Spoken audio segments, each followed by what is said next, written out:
안녕하십니까. 오늘은 244쪽 구동장치에 대해서 보겠습니다.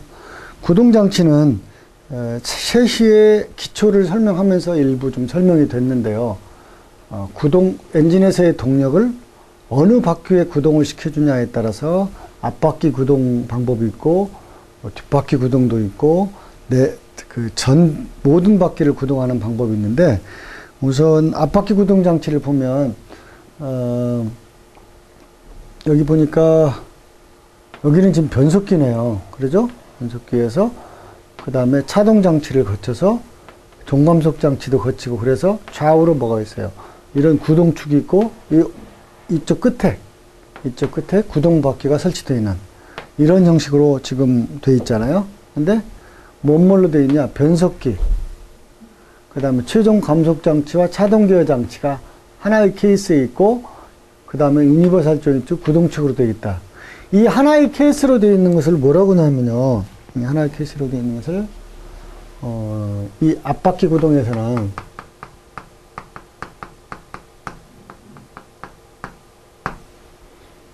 트랜스 엑셀이라는 말을 씁니다.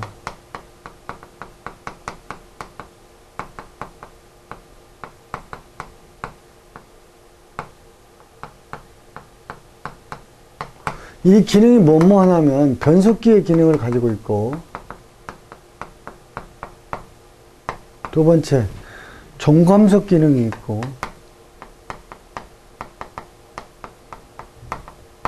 세 번째 차동 장치의 기능이 있습니다. 이게 전륜구동인 경우에 그 트랜스 엑셀의 기능이에요. 변속기 기능, 종감속 기능, 차동 장치 기능. 여기 이제 나중에 이제 설명을 하는데, 최종 감속 장치라고 이제 나오는데, 최종 감속, 지금 엔진에서 나오는 회전 속도가 감속이 되는 데가 어딘가요? 변속기에서 일부 감속이 되죠? 일부만 되는 겁니다. 전 시간에 뭘 설명했냐면, 변속기에 설명을 할 때 오버드라이브를 설명했어요. 그건 그때는 감속은 아니고 증속이 되겠죠? 그러니까 일부, 이제 1단에서 5단까지 있다면 4단까지는 대부분의 그 변속기가 다 감속 기능을 할 겁니다. 엔진의 회전 속도보다도 변속기의 출력축 회전 속도가 낮도록 설계가 되어 있는데, 일부 이제 톱기에서만 증속 기능이, 오버드라이브 기능이 있다라고 얘기했었죠. 그래서 변속기, 이 최종 감속 장치를 설명하기 전에 자동차에서 감속이 되는 데는 어디가 있느냐? 변속기에서 톱기어 빼놓고는 다 된다. 후진기어도 감속이 되고요. 그 다음에 최종적으로 감속을 합니다. 최종 감속 장치가 있는데, 그걸 어디서 하느냐? 요 트랜스 엑셀 같은 경우는 이 부분에 이제 설치가 되어 있고, 후륜구동 같은 경우는 또 다른 부분에 설치가 되어 있는데, 감속하는 목적이 뭘까요? 감속하는 목적이 회전력, 구동력을 높여주기 위해서 감속을 하는 겁니다. 또 힘도 전달을 하지만 그래서 감속을 한다. 그다음 차동기어 장치. 차동기어 장치의 구조와 원리를 보면, 자동차가 커브길을 회전을 할 때 그 뒷페이지에 나오는데요.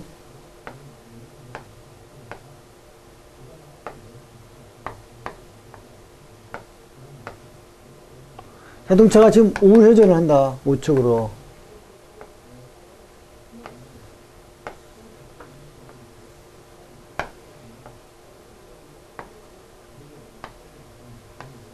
이런 자동차가 우회전을 하게 되면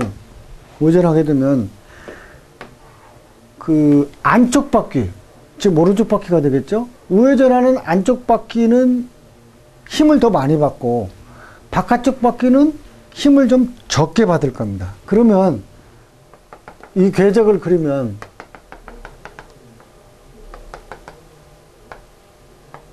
A라는 궤적하고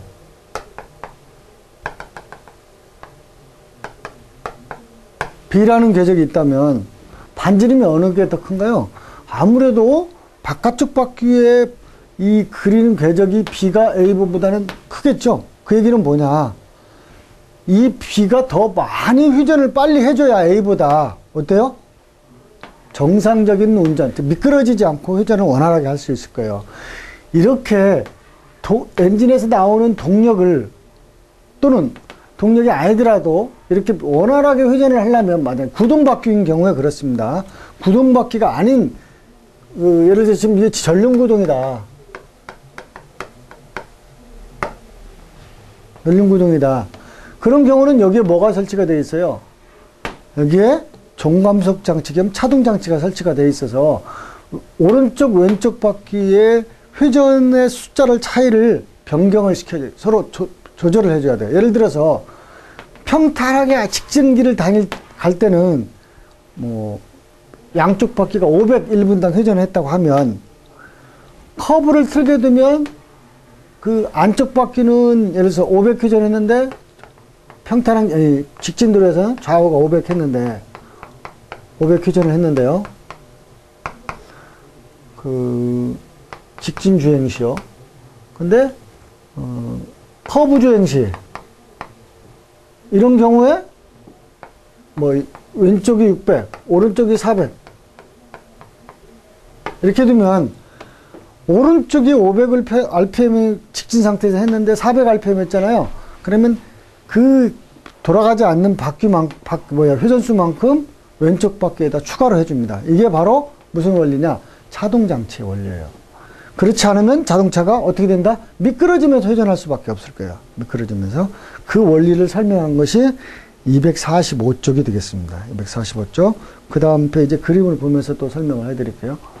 오른쪽으로 선회를 할 때 아무래도 안쪽에 있는 바퀴가 바깥쪽에 있는 바퀴보다 훨씬 더 조금 회전을 해야 정상적인 회전을 할 수 있다. 그 얘기입니다.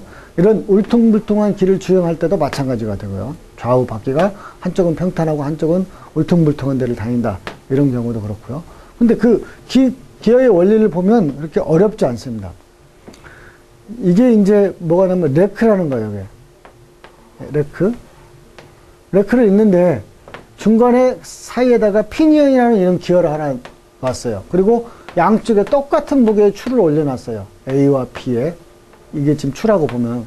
그 상태에서 피니언을 매달아가지고 위로 올립니다. 얼마만큼? H만큼 올렸다가 올려보세요. 레크가 이만큼 올라간 거죠.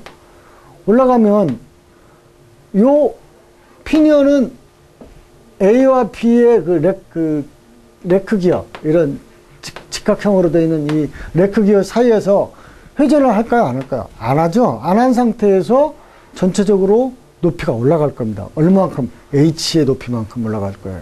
그런데 B를 보면 한쪽은 지금 추가 있고 A는 있고 B는 없어졌죠. 없는 상태에서 이 피니언, 가운데 있는 피니언 기어를 위로 올리면 어떻게 됐어요? 그때는 얘는 그 A라고 하는 데는 무게가 실려져 있기 때문에 회전을 하지 못하죠. 여기서는. 그런데 이 C를 잡아 올리니까 어떻게 될까요? 이 피니언이 레크하고 회전을 하면서 H만큼 올렸지만 높이는 얼마만큼 올라갔냐? 이만큼 올렸는데 여기서는 양쪽이 무게가 있을 때는 H만큼 올렸을 때 레크도 H만큼 올라갔는데 여기서는 한쪽이 안 올라갔으니까 반대쪽은 그 2배의 H만큼 올려져 있는 겁니다. 뭐가? B의 레크가. 이 원리를 이용한 것이 디퍼런셜 기어, 차동장치의 원리가 되겠습니다. 차동장치의. 근데 여기 보니까 지금 기어로 표현을 했거든요. 양쪽이 차동 사이드 기어, 가운데가 차동 피니언 기어예요. 예를 들어서 좌회전한다. 그러면 왼쪽에 있는 차동 사이드 기어가, 이게 지금 양쪽이 사이드 기어고 가운데 있는 것이 피니언 기어인데, 왼쪽에 있는 이 차동 사이드 기어에 좌회전을 하게 되면 힘이 많이, 저항이 많이 받게 돼 덜 돌고, 바깥쪽에 있는, 오른쪽에 있는 차동 사이드 기어는, 오른쪽 기어는 어떻게 돼요? 좌회전하게 되면 많이 돌아야 되겠죠? 그러니까 이때 이 추를 놓은 거하고 똑같고, 이쪽은 추가 없는 상태고 똑같아서, 비로소 이 피니언 기어가 여기서 회전을 하죠.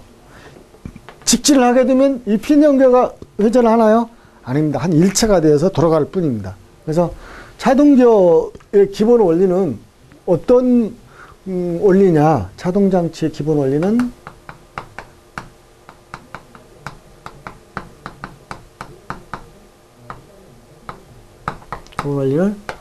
레크와 피니언 기어의 원리다.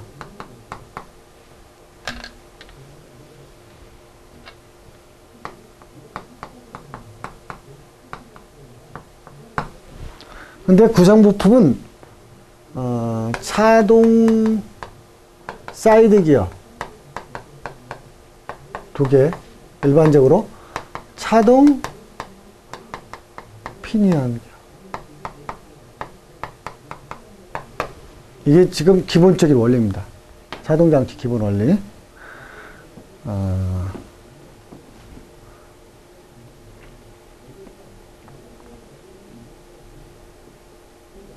자, 차동 제한장치.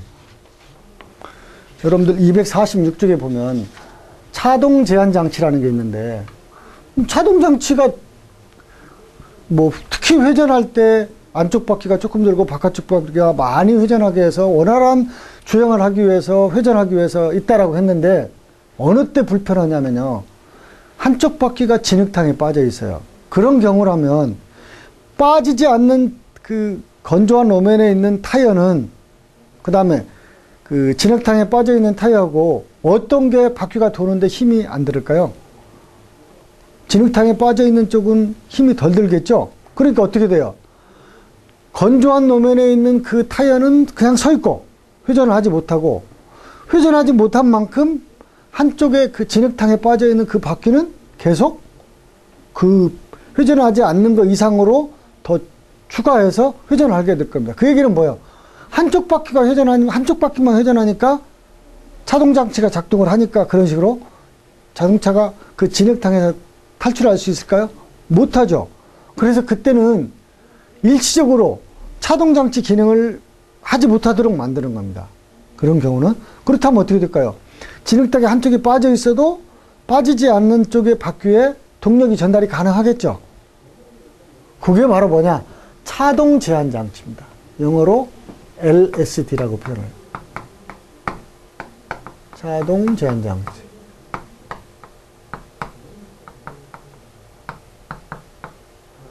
리미트, 슬립, 디프런트. 뭐 기아 뭐 이런 식으로. LSD. 그래서 차동 장치를 제한하는 것이 차동 제한 장치다. 자, 그 다음 세 번째, 유니버설 조인트.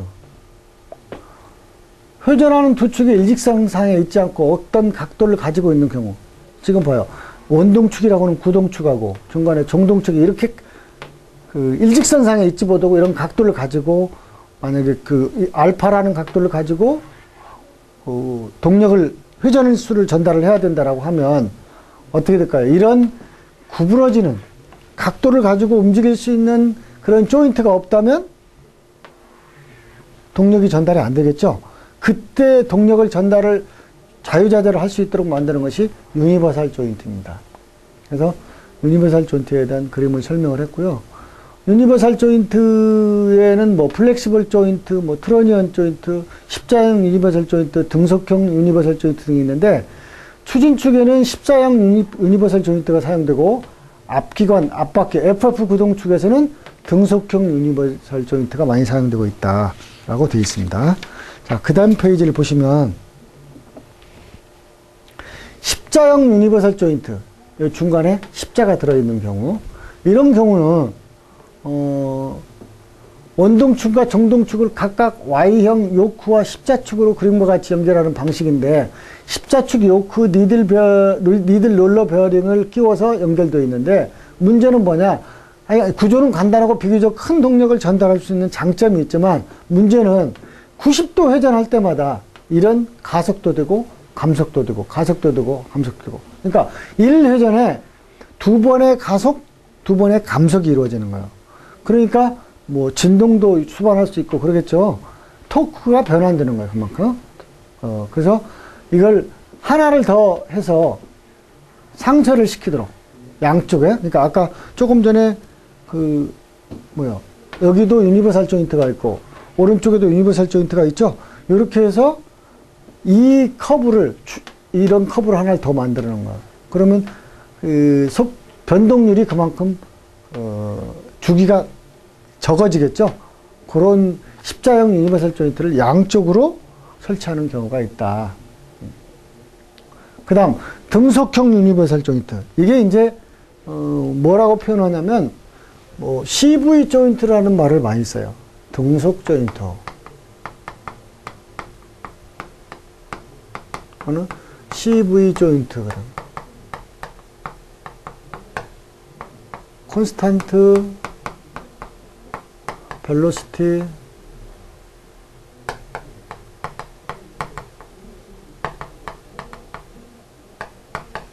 그래서 앞자만 떠가지고 CV 조인트다.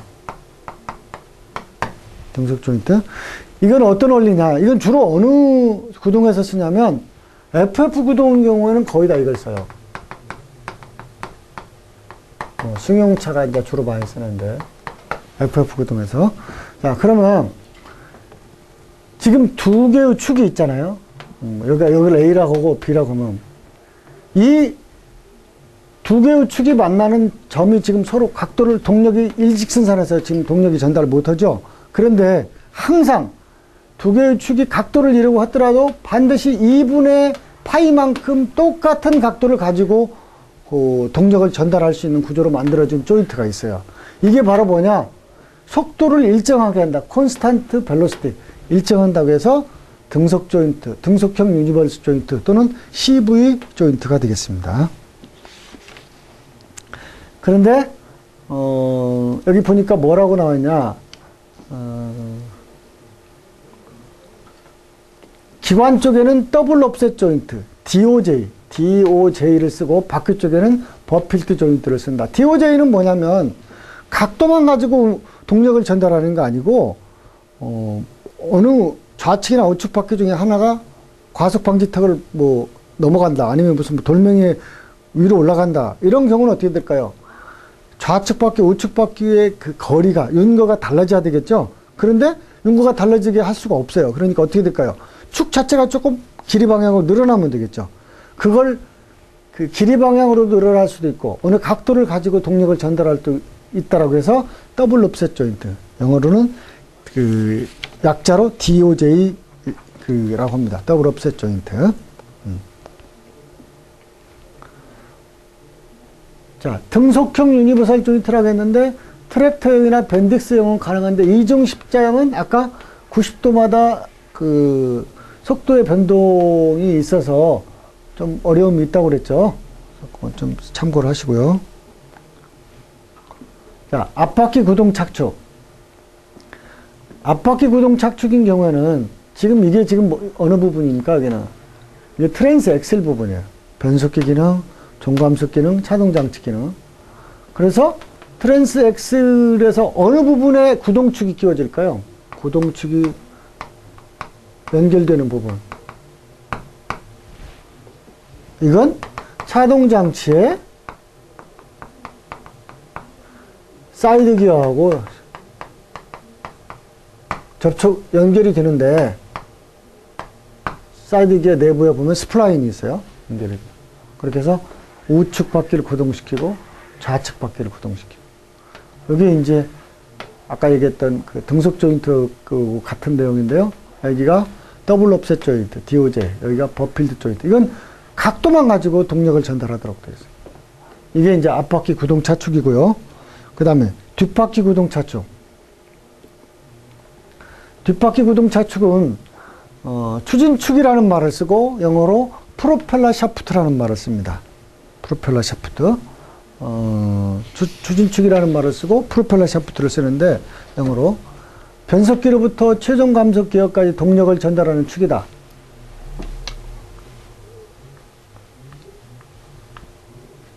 자, 엔진이 여기 있고요. 클러치가 있고, 뭐 변속기가 있고, 차가 좀 길면 이런 식으로 중간에 축이 있어야 될 거예요.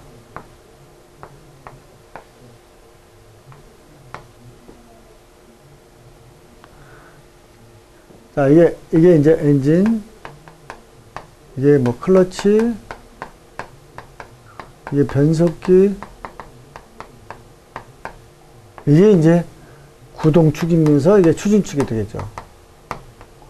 그 다음에 이게 종감속 및 차동장치.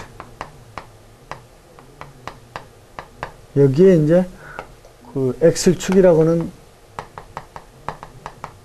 여기 이제 구동바퀴가 있는데 이 사이에 이 구동축이라고 하는 이 추진축이 있어요. 추진축. 응?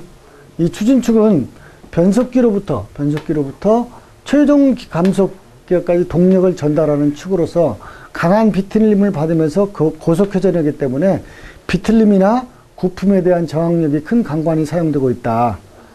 이건 지금 어떤 소형차의 그 프로펠러 샤프트, 추진축을 나타내는 것인데 양쪽 끝에 뭐가 있어요? 유니버설 조인트가 있어요.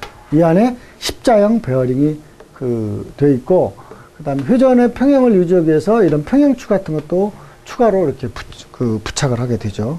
무겁더라도 어쩔 수 없이 부착을 하게 되는 겁니다.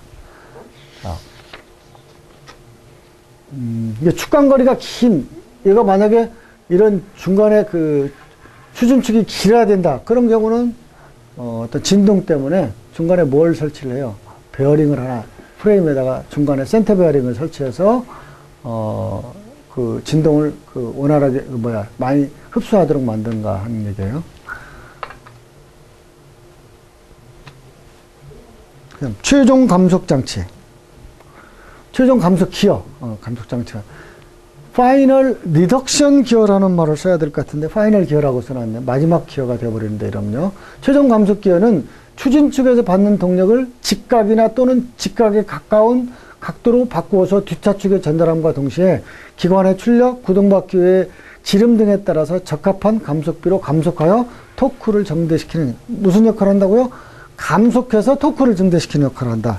이것이 파이널 리덕션 기어, 최종 감속 기어에 하는 작용이 되겠습니다. 근데 최종 감속 기어에서는 여기 한번 볼까요? 여기 이제 구동 바뀌고, 이거 이제 현가 장치가 되고, 이건 쇼버가 된 것 같은데, 여기에 이제 종 구동 장치를 마지막으로 구동한다고 하는데, 이게 추진축이 이렇게 앞에 있고요. 여기 회전하면 종감속 종감속 장치에서 구동 피니언하고 링기어가 이런 식으로 직각으로, 회전이 이렇게 들어와서 직각으로 회전을 해줘야 되죠. 그러니까 이런 기어에 접속이 될 수밖에 없어요.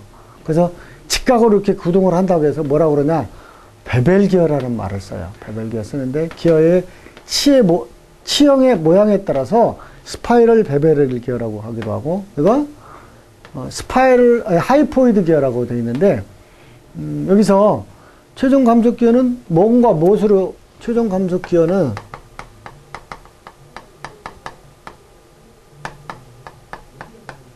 어떤 기어와 어떤 기어예요?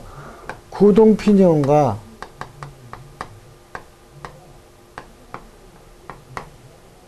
링기어로 구성이 되죠? 구동 피니언과 링기어로. 근데 이게 대부분 어떻게 된다고요? 직각 형태로 만들어서 그때 그 직각 형태로 동력을 전달할 수 있는 것이 베벨 기어라는 말을 쓰는데, 베벨 기어가 이렇게 반듯하게 치형이 반듯한 스포 베벨 기어는 거의 사용하지 않고, 스파이럴 베벨 기어, 여러 가지 장점이 있죠. 가공이나 이런 건 어렵겠지만, 그 다음 하이포이드 기어라고 해서 이 센터로부터 약간 편심을 시켜, 옵셋을 시킨 이런 하이포이드 기어가 있는데, 여기 한번 보면,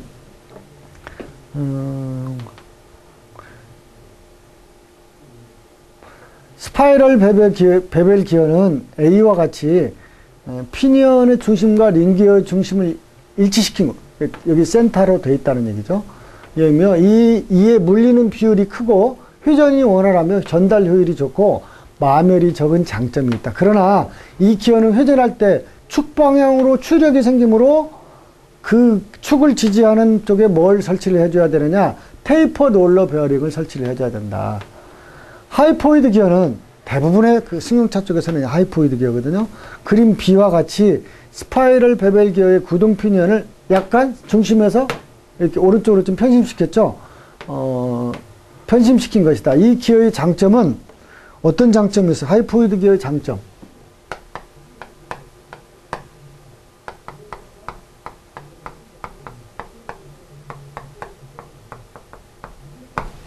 하이포이드 기어의 장점. 추진축의 높이를 낮출 수가 있다.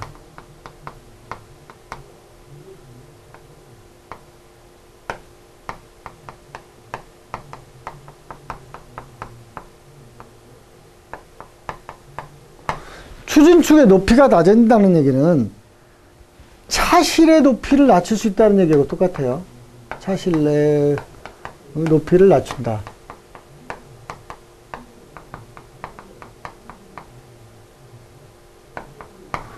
차실의 높이가 낮춰지고 동시에 이걸 낮춰줌으로 해서 중심고어, 무게중심고어를 낮춘다. 무게중심이 낮다는 얘기는 그만큼 선을 할 때 잘 전복되지 않는다는 얘기, 뒤집어지지 않는다는 얘기가 되겠죠. 그 다음에 차의 안전성이 높아진다.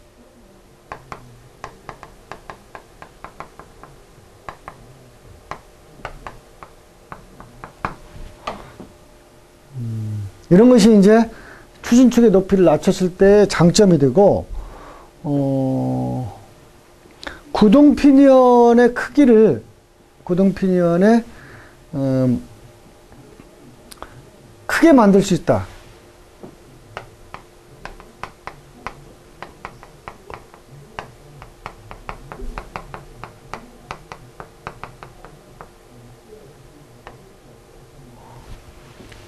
이 구동 피니언의 크기를 이 하이포이드기에서는 약간 편심되어 있으니까 공간이 많아서 더 얼마든지 좀 크게 만들 수가 있다.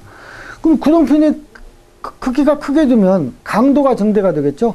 또 기어의 이 물림률이 크고 회전이 정숙하다.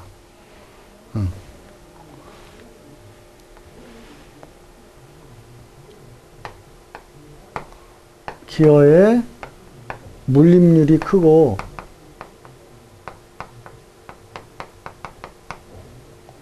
회전이 정숙하다. 기어가 서로 물려있을 때 A와 B 기어가 서로 물려서 회전할 때 가능하면 여러 개의 기어가 물려서 돌아가면은 그만큼 회전력 전달하는데 유리할 겁니다. 그런 장점을 가지고 있는 것이 이 중심으로부터 약간 편심으로 이렇게 옵셋을 시킨 이런 기어를 하이포이드 기어라고 한다. 이런 장점이 있다. 이런 것을 좀 알아뒀으면 쓰겠네. 작은 승용차나 소형 트럭에 사용되고 내부 고정 장치를 풀지 않고는 떼어내지 못하게 되어 있다. 이렇게 되어 있는데, 하이포이드 기어. 그 다음. 뒷바퀴, 지금 이제 앞바퀴 구동 쪽에 이제 종감속 장치를 설명을 드렸고, 뒷바퀴 구동 차축을 보면 세 가지가 있다. 반부동식이 있고, 전부동식이 있고, 4분의 3 부동식이 있는데 그림을 보고 좀 설명을 해드릴게요. 자, 반부동식. 반부동식은 어떤 특징이 있냐면, 차축이 받는, 여기 이제 바퀴가 설치가 되는데, 이 바퀴가 노면으로부터 받는 어떤 충격을 전체를 받아요. 만약에 구동축이다 그러면 이 회전하는 회전력도 받을 것이고, 그 다음에 회전력에 의해서 비틀림, 그 다음에 수직하중, 수평하중, 충격, 그 모든 것을 누가 다 받아요? 이 축이 다 받도록 설계가 되어 있어요. 그러니까 이것은 하중이 큰 차에다 이런 걸 채택하게 되면 쉽게 파손될 수가 있을 거예요. 그래서 작은 승용차나 소형 트럭에 사용된다. 어떤 것이? 뒷바퀴 구동의 차축 중에 반부동식이에요. 그 다음 4분의 3 부동식은 반부동식과 전부동식의 중간이 되는 구조인데, 여기 그림처럼 이게 차축이죠? 차축이고, 차축 하우징하고 사이에 베어링을 하나 설치를 했어요. 그래서 이 4분의 3 부동식은 전부동식하고 반부동식하고 중간에 성격을 띈다라고 아시면 되겠고, 수직과 수평 하중을 대부분 누가 받아요? 엑셀 하우징이 받아요. 여기는 축 전체가 그냥 받아버리는 거죠. 근데 수직과 수평 하중은 엑셀 하중이 받고, 차축은 거의 외력을 받지 않는다. 그러나 회전을 할 때 충격이나 하중은 일부 받는다. 그래서 일부 대형 승용차나 소형 트럭에 사용된다. 그 다음 나오는 전부동식. 전부동식은 이게 지금 구동바퀴 뒷차축입니다. 그리고 하우징이 있고 그 위에 베어링이 있고 또 하나 엑셀 허브가 있어요. 그러니까 이 구동축은 뭘만 하느냐, 외부로부터의 힘을 받지 않고 오로지 구동바퀴에다가 동력만 구동력을 전달해 주는 역할을 하는 것이 바로 뭐예요? 전부동식이에요. 그래서 이 전부동식은 수직 및 수평 하중을 비롯하여 충격, 휠에 걸리는 옆방향의 작용력 등을 모두 누가 받아요? 하우징이 받도록 설계가 되어 있어요. 그래서 차축은 오로지 뭔만 전달한다? 동력만 전달한다. 이런 경우는 어떤 차에 주로 많이 쓰느냐? 대형차에 쓰게 되죠. 대형차에. 하중이 크고 전달 회전력이 큰 대형 트럭이나 대형 버스에 쓴다. 그래서 가끔 시험 문제에 좀 이것도 자주 출제되는 건데,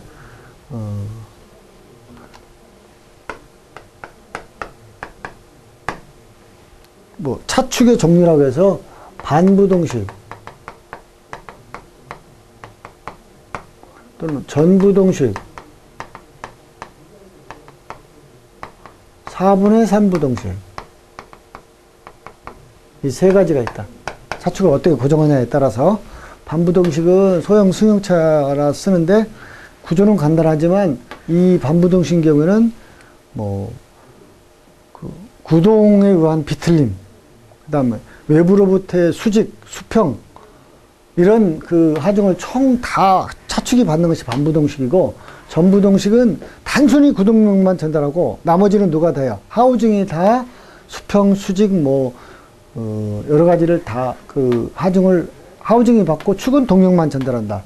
4분의 3부동식은 반부동식과 전부동식의 중간 역할을 하는 것이 4분의 3부동식이다 하는 것을 아시면 되겠고요. 그러니까 사륜구동장치. 자, 사륜구동장치는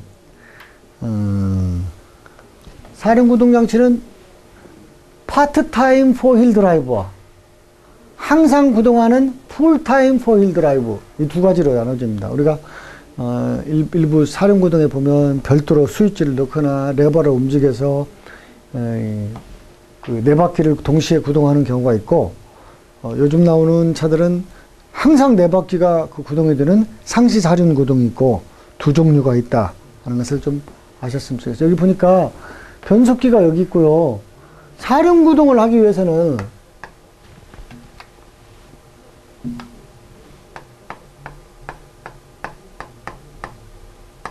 꼭 필요한 것이 있어요. 뭐요? 트랜스포 케이스라는 것이요.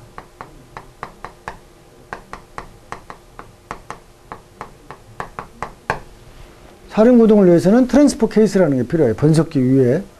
그래서 변속기에서 나오는 이 출력축의 일부를 어디로 갔어요? 앞바퀴로도 보냈고 뒷바퀴로도 보내고 그랬죠? 응? 앞바퀴로도 보내고. 파워 테이크 오프는 뭐냐? 앞 뒷바퀴 위에 자동차의 힘을 사다리를 들어 올리기 위한 오일 펌프를 구동을 한다. 그 다음에 윈치를 작동시키기 위한 동력을 쓴다. 그러니까 자동차가 주행을 하기 위한 구동력 위에 다른 힘을 좀 쓰고자 할 때 빼내기 위한 것이 바로 파워 테이크 오프예요. 파워 테이크.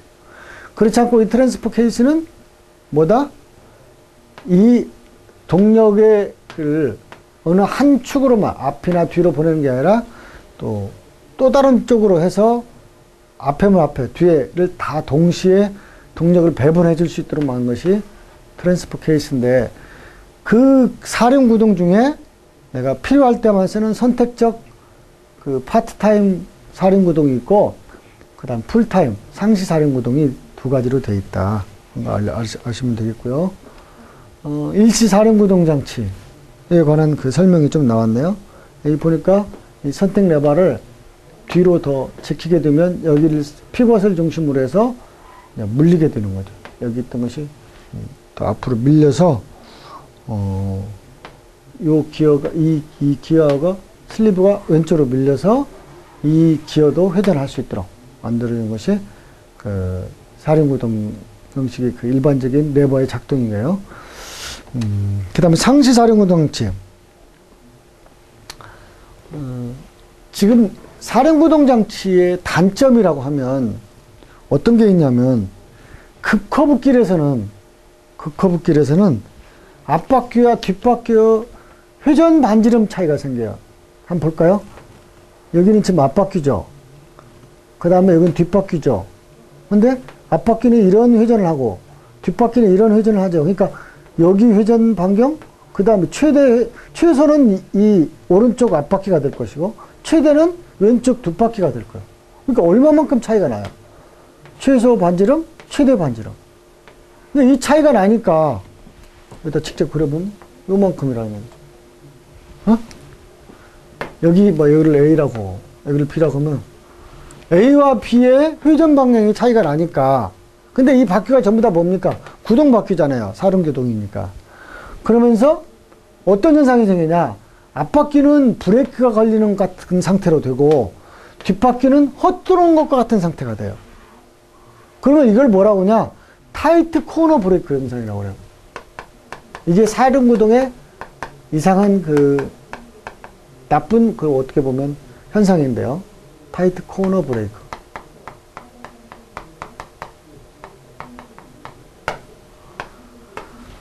급회전을 할 때 앞바퀴는 브레이크를 밟은 것처럼 되고 뒷바퀴는 헛도는 것 같은 상태로 되는데 이것을 타이트 코너 현상, 타이트 브레이크 현상, 타이트 코너 브레이크 현상이라고 하는데, 이걸 방지하기 위해서 한 것 중에 두 가지가 있는데, 하나는 비스커스 커플링이라는 게 있고 하나는 센터 자동 기어 장치 등을 설치하고 있다.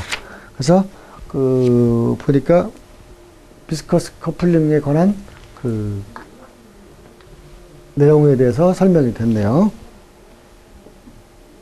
자, 이게 이제 A축과 B축, 이게 출력축이라고 보고, 이게 이제 보면 그 사이에 고점도 위치한 실리콘 오일을 넣어가지고 동력을 끊어줬다가 또 연결해줬다 하는, 그렇게 해서 이 타이트 코너 브레이크 현상을 방지하기 위한 것이 비스커스 커플링의 작동 원리고요.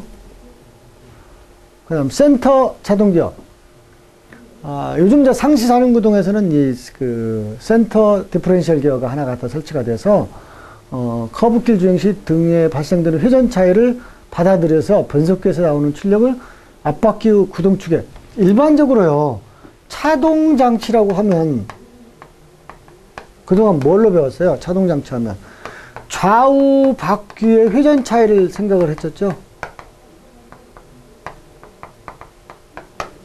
좌측 바퀴, 우측 바퀴 회전 차이를 다르게 만들어준 것이 차동 장치였어요. 말 그대로 동력을 차이나게 전달한다고 해서. 그런데 센터 차동 장치라고 하면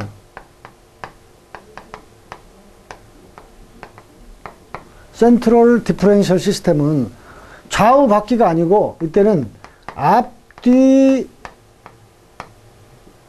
구동축에 동력을 차등 변별은 앞뒤 구동축에 차동 장치를 하는 거예요. 그러니까 앞축으로 가는 동력하고 뒤축으로 가는 동력을 서로 회전수를 틀리게 전달해 준다. 만약에 이게 가능하다고 하면 아까 타이트 코너 브레이크 현상이라는 것을 방지할 수가 있겠죠. 이게 센터 차동 기어가 요즘 많이 상시구동 자동차에 설치되어 있는 그런 장치 중에 하나가 되겠습니다. 자, 그 다음.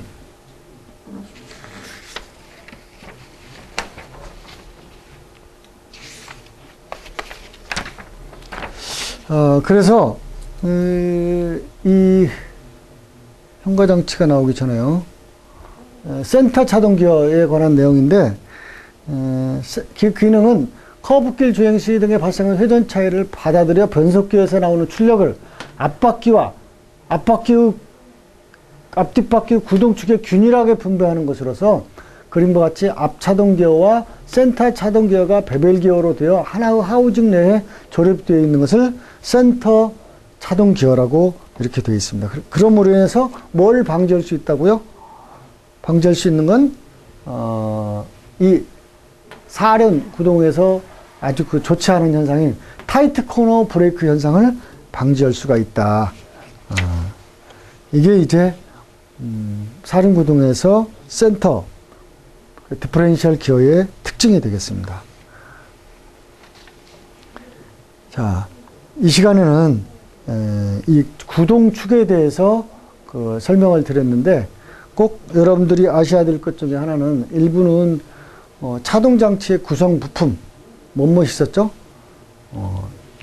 차동 사이드 기어가 2개 있었고, 그 다음에 피니언 기어가 있었고요. 그 다음에 차동 기어의 원리는 래크 앤 피니언 기어의 원리라고 했었고, 그 다음에 그 후륜 차축의 그 구동 방식에서 3가지 그 차축이 그 고정하는 방법이 있었죠. 뭐가 있었죠? 반부동식이 있었고, 4분의 3 부동식이 있었고, 전부동식이 있었다 하는 내용이 있었고요. 그래서 반부동식은 구동축 자체가 모든 수평, 수직 힘을 다 받고 구동축의 축으로서 비틀림 하중을 받아서 소형 승용이나 소형 화물차에 사용한다고 그랬고, 전부동식은 오로지 구동력만 전달을 하기 때문에 그 대형 화물차나 대형 트럭의 그 대형 버스에 사용한다고 그랬을 거고요. 그 다음에 종감속 장치가 피니언, 구동 피니언 기어하고 뭐하고 연결되어 있다고 그랬죠? 큰 링기어하고 직각 형태로 해서 베벨기 형식으로 되어 있다고 그랬죠. 근데 그 링기어의 중심에서 한쪽으로 약간 편심을 시킨 하이포이드 기어를 사용을 하는데, 하이포이드 기어의 그 종감속 장치에서 그 장점, 뭐 추진축의 높이를 낮게 할 수 있으니까 중심 높이가 낮아져서 안전성이 증대되고, 또 기어의 물림률이 커지고, 구동 피니언을 크게 제작할 수 있어서 강도가 증대되고, 이러한 그 장점에 대해서 오늘 설명을 드린 것이 이 시간의 주요 내용이 되겠습니다. 수고하셨습니다.